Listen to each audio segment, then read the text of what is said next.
জি সেলিমের সম্ভবত ভাতিজা পিল্লু কমিশনার, আপনারা নাম জানেন, পিল্লু কমিশনারের ছত্রছায়ায় তারা অ্যালুমিনিয়ামের পল্লী বিদ্যুতের তারের ব্যবসা করে। পল্লী বিদ্যুতের তারের ব্যবসাটা কি, পল্লী বিদ্যুতের তার যে চুরি হইতো, এই চোরাই তারটা এরা কিনে কিনে আবার বিভিন্ন ধরনের ওই যে ফ্যাক্টরি আছে যারা অ্যালুমিনিয়ামের ডেকচি পাতি কড়াই বিক্রি করে, তাদের কাছে এরা বিক্রি করত। বিগত 17 বছর ধরে এই কাজ করছে কিন্তু সোহাগ। এই 5ই আগস্টের পট পরিবর্তনের ফলে সে আবার তার ভোল পাল্টায়া এসে আসছে এইখানে। আরেকটা গ্রুপ এই ব্যবসার সাথে জড়াই গেছে, ওই তখন ব্যবসায়িক একটা বিভেদ তৈরি হয়েছে ওই দুইজনের মধ্যে।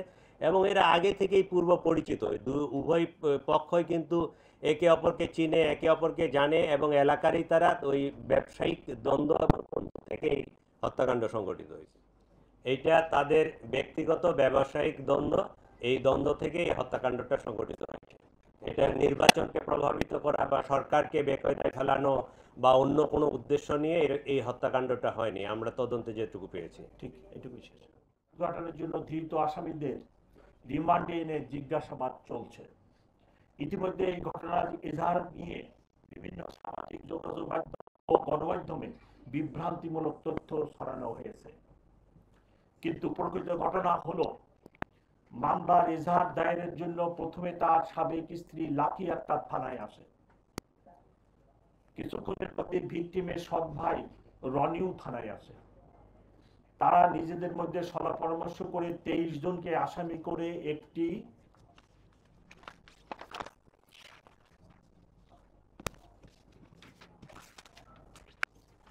খসড়া এজাহার প্রস্তুত করে।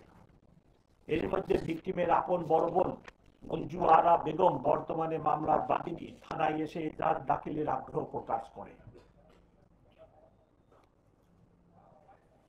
তখন তার সামনে পূর্বের খসড়া এজাহার উপস্থাপন করা হয়।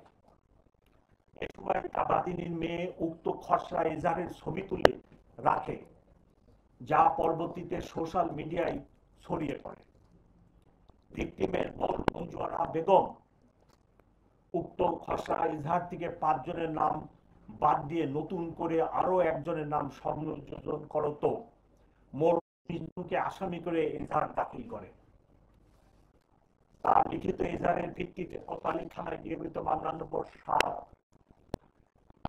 রুজু করা হয় চলতি মাস। উল্লেখ্য যে কোন ঘটনার এজাহার একটি প্রাথমিক তথ্য বিবরণী মাত্র। এজাহারে উল্লিখিত ঘটনা তদন্ত সাপেক্ষে প্রয়োজনীয় সাক্ষ্য প্রমাণের ভিত্তিতে বিজ্ঞ আদালতে পুলিশ প্রতিবেদন দাখিল করে।